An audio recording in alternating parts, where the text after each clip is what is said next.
서로가 늘 기쁨이 되기를 소망합니다.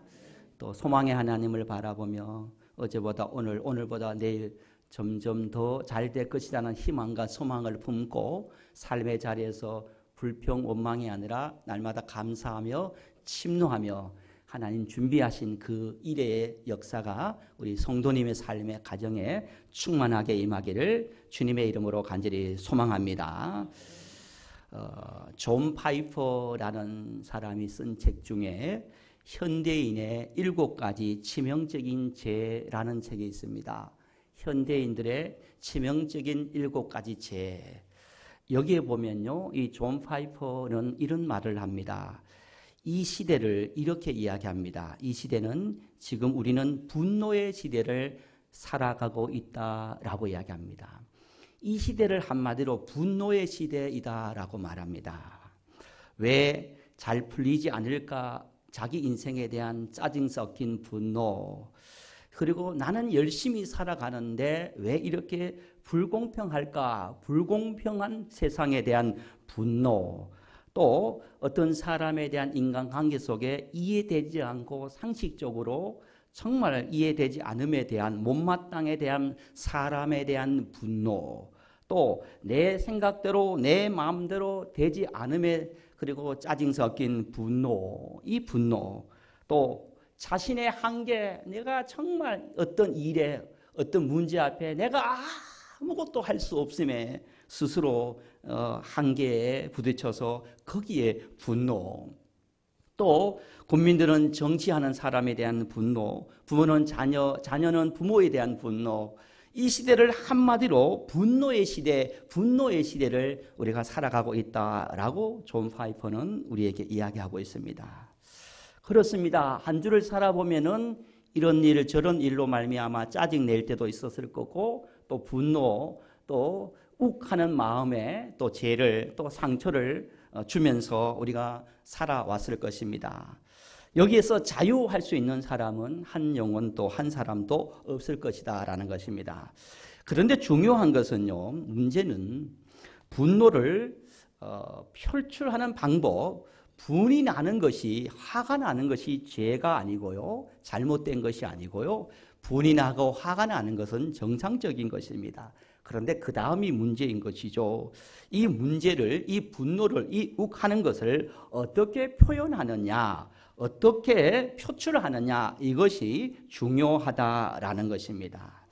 그래도 옛날에는요, 우리가 화가 나거나 욱하는 마음이 생기면요, 절제하거나 때와 장소를 가려서 표현하고 표출했습니다. 그러나 이 시대는 어떻습니까?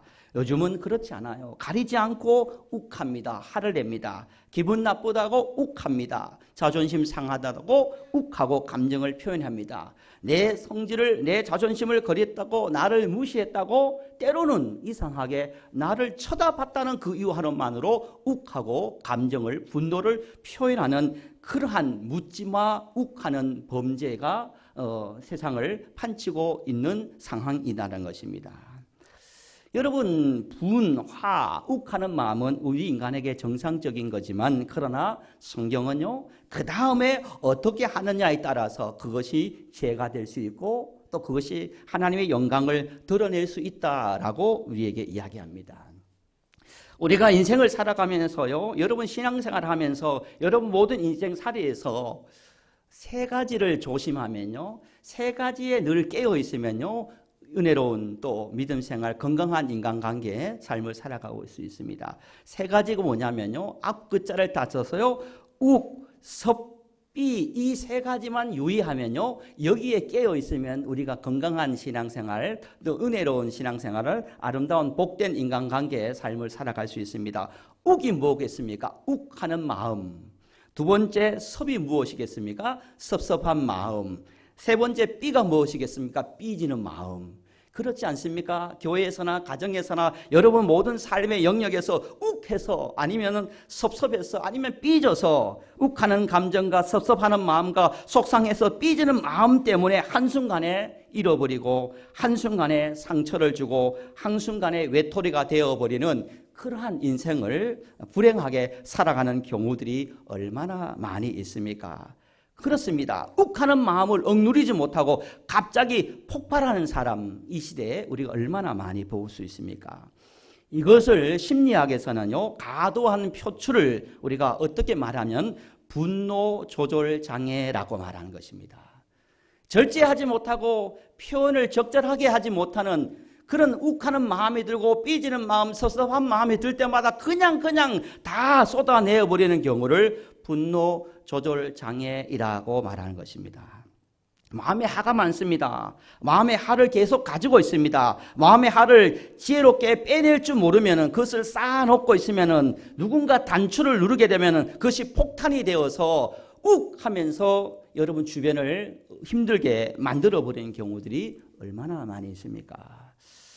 건강보험심사평가원에 따르면요, 이 같은 증상으로 욱하는 마음으로 이 분노 조절을 하지 못해서 2013년도에는 4,934명이 병원을 찾았는데 그 이후부터는 10년 동안 매년 10%씩 20%씩 증가한다는 거예요. 이와 같은 분노 때문에 욱하는 마음 때문에 가정도 관계도 파괴해서 상처 주고 자기 인생도 불행해서 도저히 이렇게 살 수 없다고 병원을 찾아오는 사람이 한 해 10% 20% 늘어날 만큼 우리 모두가 이 분노에 대한 조절에 약함을 가지고 있다는 것입니다. 지금 여러분은 어떻습니까? 괜찮습니까? 마음의 화 아니면 마음의 분노 아니면 마음의 욱하는 마음을 지금 쌓아놓고 있지는 않느냐라는 것입니다. 여러분 잘 알아야 됩니다. 내가 어떤 경우에 어떤 포인트에 어떤 상황에 내가 욱하는지를 잘 알고 있으면요, 여러분 우리가 조절할 수가 있습니다. 이것을 지혜롭게 이겨낼 수가 있습니다. 노널드 포터 에프론이라는 사람이요, 욱하는 성질 죽이기라는 책을 썼습니다. 여기에 보면요, 분노는 6가지 종류로 구분할 수 있다는 것입니다. 여러분은 어떤 경우에 해당됩니까? 첫 번째, 도발성 분노라고 말합니다. 아무렇지 않다가 도발적으로 욱하는 성격이 있습니다. 갑자기 왜 저래? 라는 이런 이야기 하지 않습니까? 도발적으로 어떤 이유로 어떤 포인트로 자기만의 어떤 그 쓴뿌리 때문에 욱하며 도발적으로 분노하는 욱하는 사람이 있습니다. 두 번째는요, 이런 분노가 있습니다. 잠재적 분노가 있습니다. 그때마다 화를 내는 것이 아니에요. 그때마다 내가 기분 나쁘다, 내가 속상하다라고 표현을 하는 게 건강한데 그때마다 화를, 분노를 조절하지 못하고 계속 쌓아놓은 거예요. 그래서 용암처럼 잠재해 있다가 한 번에 욱 하고 폭발하는 경우, 그때는 완전 대형 사고가 나버리는 것입니다. 제가 여기에 해당되거든요. 그리고 세 번째는 생존성 분노가 있어요. 생존성 욱하는 마음이 있어요. 어떤 경우냐면 누군가가 나를 공격할 때, 그때 다른 것은 다 참는데 욱하는 걸 참는데 누군가가 나를 공격하거나 재산적으로 공격하거나 아니면 마음을 공격하거나 내 자녀를 공격하거나 이렇게 유업적으로 생존적으로 공격할 때 그때는 내가 다른 건 몰라도 이거는 못 참아 하면서 욱하는 그런 사람이 있다는 것입니다. 네 번째는 체념성 분노인 것입니다. 중요한 상황에 어떤 일 앞에 아무것도 할 수 없을 때 분노하는 욱하는 마음. 그리고 다섯 번째는 수치심에 비롯해서 모욕을 당할 때, 인격적인 모독을 당할 때, 수치심을 당할 때 막 화를 내어버리는, 그래서 그 순간을 모면하고자 하는 그런 마음이 있고, 마지막으로는요, 누군가에게 버림을 당하거나 누군가에게 그렇게 외톨이를 당해버릴 때, 그럴 때 욱하고 분노하는 그런 사람이 있다는 것입니다. 여러분은 어디에 해당됩니까? 내가 어디에 해당되는지를 아는 것이 우리가 이 욱하는 분노를 조절하는 첫걸음, 첫 단추가 된다는 것입니다. 여러분, 화는 무조건 참아서는 안 되는 것입니다. 분노는 억압의 대상이 아니라 조정의 대상이라는 것입니다. 저와 함께 고백해 볼까요? 분노는, 화는, 욱하는 마음은 억압해서는 안 된다. 억압해서는 안 된다. 잘 조절해야 된다. 잘 조절해야 여러분, 한다. 분노와 욱하는 마음은, 화는요, 억압해서는 절대 안 됩니다. 억압하면 억압할수록요, 어떤 경우에나 용수철대로 튀어 올라오는 것입니다. 내가 얼만큼 억압했느냐, 내가 얼만큼 눌렸느냐에 따라서 용수철처럼 그 갑절로 폭발하는 것이 바로 우리 안에 있는 분이라는 것입니다. 그러므로 적절하게 잘 조절해서 내어야 된다는 것입니다. 여러분 왜 그러냐면 분노는요 중독입니다. 분노는 중독성이 있다는 것입니다. 화를 내서 해결했다는 그 화를 한번 내어가지고 해결하면요 그것이 경험이 됩니다. 중독이 됩니다. 내가 이렇게 화를 내니까, 내가 이렇게 인상을 쓰니까 교통정리가 되더라. 그러면 그때부터 무의식적으로 계속 그렇게 반복하는 것입니다. 집에서 막 그러다가 소리 한번 콱 질러보면 애들이 조용해요. 아, 그때부터는 소리 지르면 되겠구나 라고 해서 계속 욱하면서 소리 지르는 거예요. 건강하지 않는 방법이라는 것이에요. 밖에서는 상당히 점잖은 분들이 집에 들어오면 폭군인 경우들이 많아요. 저도 그래요. 쉽게 아내에게 화내고 자녀들에게 분노내는 경우들이 많아요. 밖에서는 아주 상냥한 여성들이요 집에 들어오면 히스테리식으로 변하는 화를 내는 여성분들이 있어요.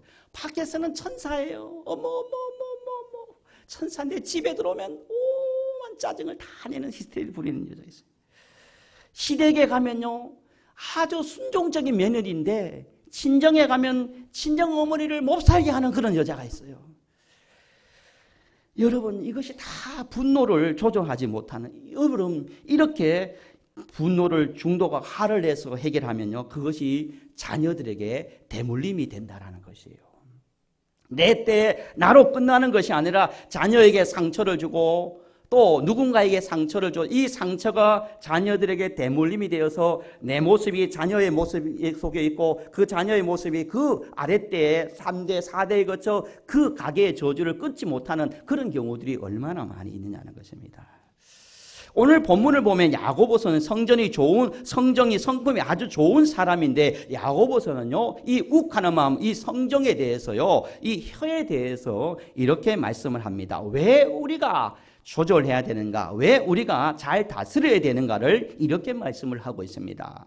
우리 6절 말씀을 한번 먼저 읽어보도록 하겠습니다. 6절입니다. 시작. 혀는 곧 불이요 불의 세계라. 혀는 우리 지체 중에서 온몸을 더럽히고 삶의 수레바퀴를 불사르나니 그 사르는 것이 지옥불에서 나느니라. 여러분 야고보서는요 우리가 욱하고 우리가 화를 내는 이 모든 혀, 이 말은요 어떻게 되느냐, 우리 몸을 더럽히고 우리 인생을 바퀴를 불사르게 만들어버리고 그리고 우리 인생을 지옥처럼 만들어버린다라고 말합니다. 욱하는 마음을 다스리지 못하면 그렇다는 것입니다.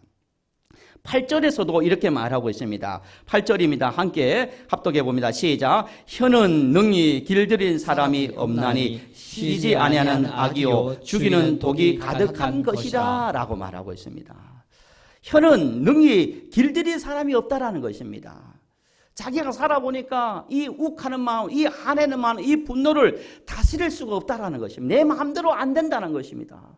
사도 바울도 오라 나는 공고한 자로다라고 말하고 내 안에서 두 영이 싸운다는 것, 끊임없이 싸운다는 것입니다. 우리는 죽을 때까지 안 될 것입니다. 그러나 우리는 이것을 잘 다스릴 수 있는 그런 삶이 너무너무 중요하다라는 것입니다. 여러분, 쉬지 않는 악, 죽이는 독 같은 것이 바로 혀, 그리고 분, 하, 욱하는 마음이다라는 것입니다. 여러분 여름철에 보면요 우리가 장마가 되기 전에 보면요 댐의 수위를 조절합니다. 왜냐하면 수위가 높으면은 물을 뺍니다. 왜 그렇습니까?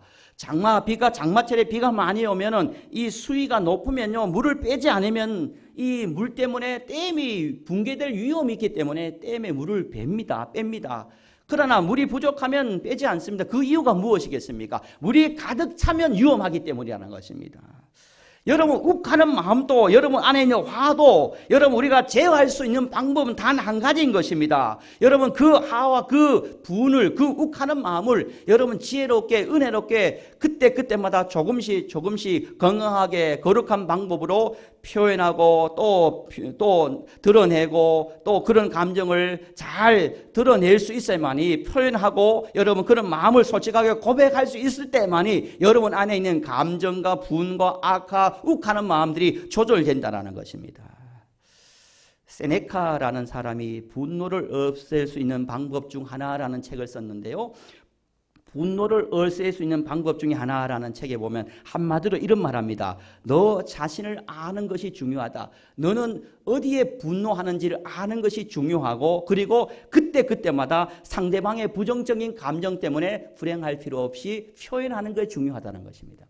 여러분, 대부분 보면요, 우리가 인생 살아가다 보면 내 문제 때문에 내가 힘들어하는 경우도 있지만, 대부분은 상대방의 부정적인 감정 때문에 내가 힘들어하고 욱하는 경우들이 많다는 것입니다.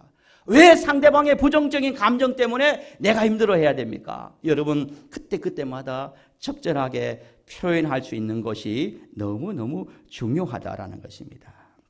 사랑하는 성도 여러분, 지금 여러분 마음속에 어떤 것이 있습니까? 어떤 욱하는 마음, 어떤 그런 화가 있습니까? 어떤 여러분 인생을 더럽히고 악을, 또 하나님의 영광을 가리는 그런 욱하는 마음이 있습니까?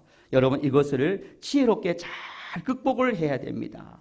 여러분, 하나님께서는 우리에게 말씀하지 않습니까? 에베소서 4장 26절 27절에 보면 분을 내어도 죄를 짓지 말고 해가 지도록 품지 말고 마귀에게 틈 주지 말라라고 말합니다. 욱하는 마음이 있으면요, 정상인데, 그러나 그 다음이 중요합니다. 세 가지를 유의해야 됩니다. 첫 번째, 분을 내어도 죄까지 이어지지 않았으면 좋겠습니다. 저와 함께 고백할까요? 죄송합니다. 욱하는 마음이 들더라도 죄는 짓지 말자. 죄는 짓지 말자. 여러분, 욱할 수 있어요. 화낼 수 있어요. 분노할 수 있어요. 그러나 그까지 하는 거예요. 그런데 그 다음에 상처 주거나 저주하거나 언어로 폭력하거나 죄까지 가면 안 되는 거예요. 그 다음에 두 번째는 뭐냐면 화가 나고 분이 날 수 있어요. 그러나 중요한 것이 있어요. 저와 함께 고해야 합니다. 해가 지기 전에 해결하자. 여러분, 화가 나고 욱하는 마음을 하루 이틀 아니면 1년 10년 가지고 있으면 하나님의 영광이 되지 않고 여러분 영혼이 여러분 병들 수밖에 없어요. 여러분, 그런 일이 있으면, 욱하는 마음이 있으면요, 절대 하루를 넘지 않는 저와 여러분 되기를 주님 이름으로 축복합니다. 도저히 안 되면 주일까지만이라도 여러분 그것을 해결하기를 주님 이름으로 축복합니다. 마지막으로 여러분, 욱하는 마음이 있을 때 하나님께서 말씀합니다. 절대 욱하는 마음 속에서 사단에게 틈을 주지 맙시다. 사단에게 틈을 주는 순간 우리의 영혼이, 우리의 믿음이, 우리의 감사가, 우리의 사명이 모든 것을 빼앗아가 버리고 우리의 삶을 지옥처럼, 우리의 삶의 평강을, 은혜도 감사도 모두 잃어버리게 할 수 있다는 것을 기억하며 이번 한 주간 여러분, 욱하는 마음을 잘 조절하여서, 또 욱하는 마음을 잘 표현하여서 하나님의 영광을 드러내고 마귀에 틈 주지 않고 죄를 짓지 않으며 날마다 은혜 가운데 영적으로 승리할 수 있는 저와 여러분이 되기를 예수님의 이름으로 간절히 축복합니다. 아버지 하나님, 감사해요. 세상을 살다 보면은 이런 일로, 또 이런 사람으로, 또 이런 상황 때문에 감정적으로 욱하고 또 폭발하고 분노할 때도 많이 있습니다. 때로는 상대방의 부정적인 감정으로 내 인생이 불행할 때도 많고, 우리의 혀를 다스리지 못할 때도 많이 있습니다. 아버지 하나님, 그때수록 내 자신을, 나는 어떤 포인트에 분노를 욱하는지를 알고 이것을 기억하며 아버지 하나님 잘 조절하여서 잘 그때 건강하게 또 표현하여서 우리가 이것을 해결하고 극복하여서 거룩한 분노로 하나님의 영광을 드러내며 죄를 짓지 않고 해가 지도록 품지 않고 마귀에게 틈을 주지 않고 날마다 주님을 의지하며 십자가 앞에 와서 우리의 마음을 토하고 주님을 의지하면서 우리가 영적 전쟁에서 욱하는 마음 때문에 믿음도 감사도 신앙도 사람도 잃어버리진 일이 없도록 주여 은혜를 더하여 주옵소서. 주님의 평강의 성령이 우리를 강건하게 붙들어 주실 줄 믿으며 살아계신 예수님의 이름으로 간절히 축복하며 기도드리옵나이다. 아멘. 우리